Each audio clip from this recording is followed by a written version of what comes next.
114. It's a moment in court that shocked everyone. The sister of a slain 13-year-old cheerleader dropping heart-shaped stones into a glass. One after another, the glass fills up until she reaches the number 114. This jar now holds 114 stones, one for each of the 114 stab wounds that my sister had to endure. Tristyn Bailey, last seen wearing her cheerleader uniform, went missing on Mother's Day 2 years ago in Jacksonville, Florida. This surveillance video shows her at 1:15 a.m. She's walking with a 14-year-old classmate, Aiden Fucci. When police picked up Fucci for questioning, he posted this truly disturbing photo of himself in the back of a police car, giving the V sign with the caption, "Hey guys, has anybody seen Tristyn lately?" He also posted a Snapchat video. Having fun in a car. During his police interrogation, Fucci's parents scolded him for posting on social media. The Snapchat that you did was not very smart. Not a Snapchat thing you did. It's all over. You're all over the internet network. At his sentencing hearing, each of Tristyn's siblings and her parents all dropped stones into the jar. Fucci presented this handwritten apology. "I'm sorry for all the pain I caused the Bailey family. I know my apology will not fix anything or bring her back." I would submit that this case is probably the most difficult and shocking case that this county in St. Johns County has dealt with.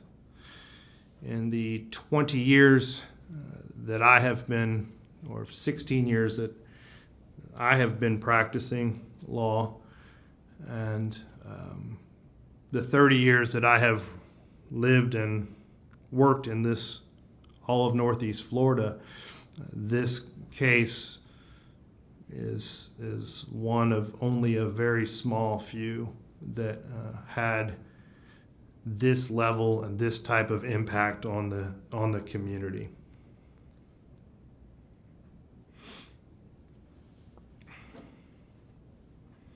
This court gives this factor great weight. As to the last two remaining factors, the effect, if any, of immaturity, impetuosity, or failure to appreciate the risks and consequences of the defendant's participation in the offense, and the effect of the crime,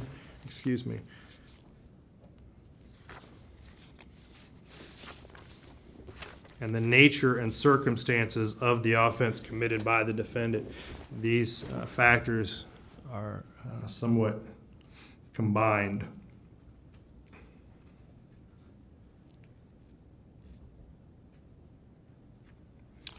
"114 stab wounds, 49 defensive wounds, 35 wounds to the head and neck, 29 to the back and shoulder, and 6 fatal wounds."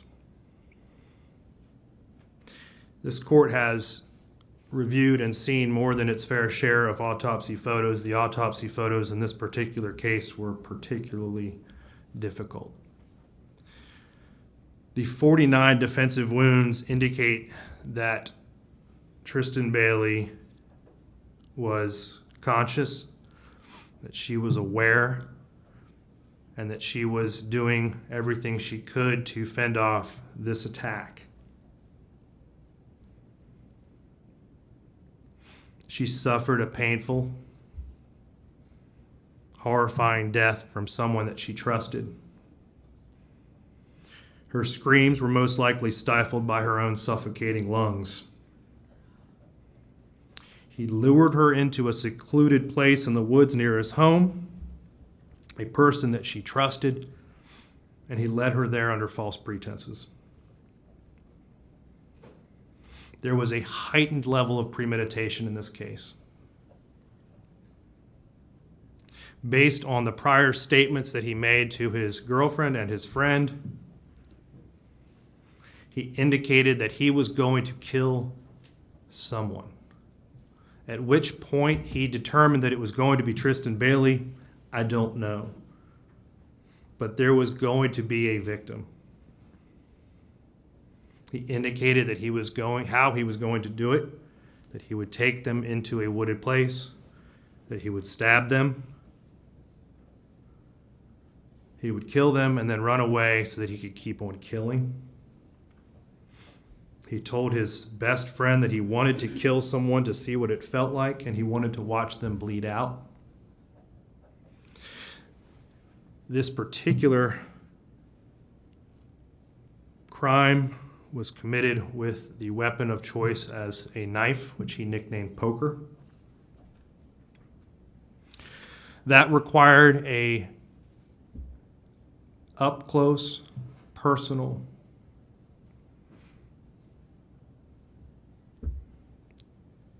type of murder that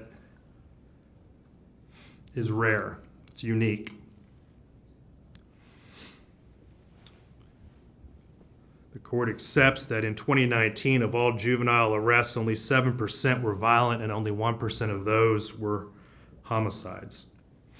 This crime is clearly an outlier, and it was shocking, and it is shocking to the conscious.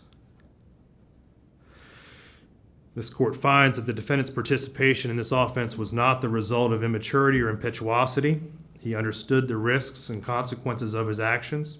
He previously told his girlfriend that he was going to do this. That clearly shows that he had been planning it. He attempted to cover it up by disposing of the murder weapon and throwing it into a lake.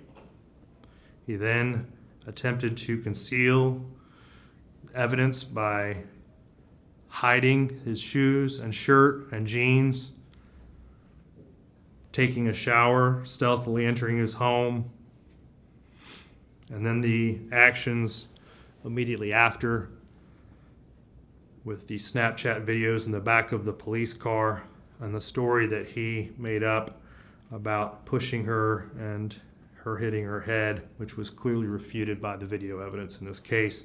All of that shows, and this court finds, that this was not an immature or an impetuous type of crime. It makes it unique. It makes it extraordinary.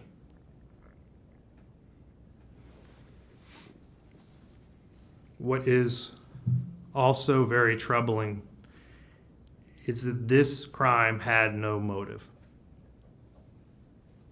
This was not done out of greed.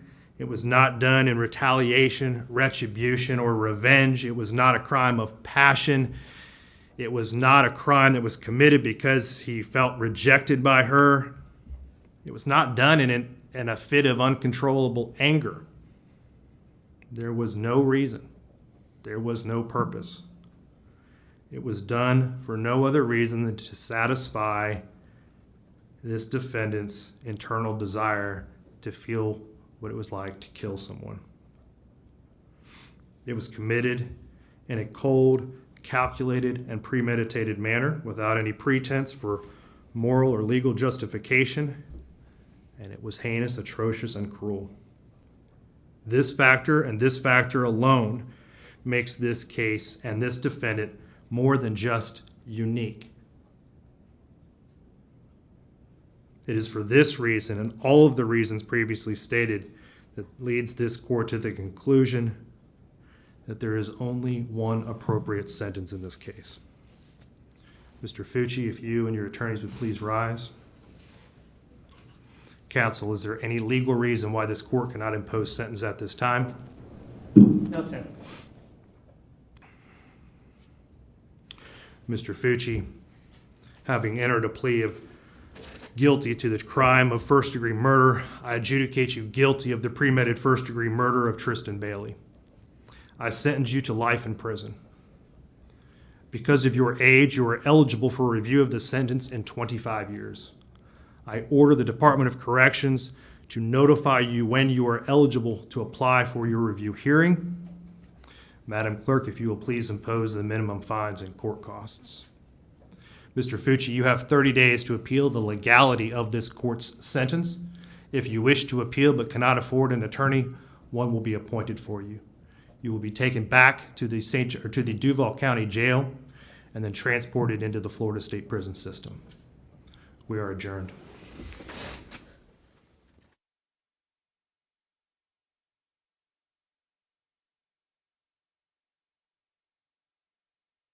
After the sentencing, Tristyn's family gathered outside court. They were all wearing shirts emblazoned with, "That's my squad, Tristyn Bailey strong," in teal, her favorite color. We are very appreciative of this outcome and feel that it is the right verdict considering how heinous the crime is and Aiden's behaviors around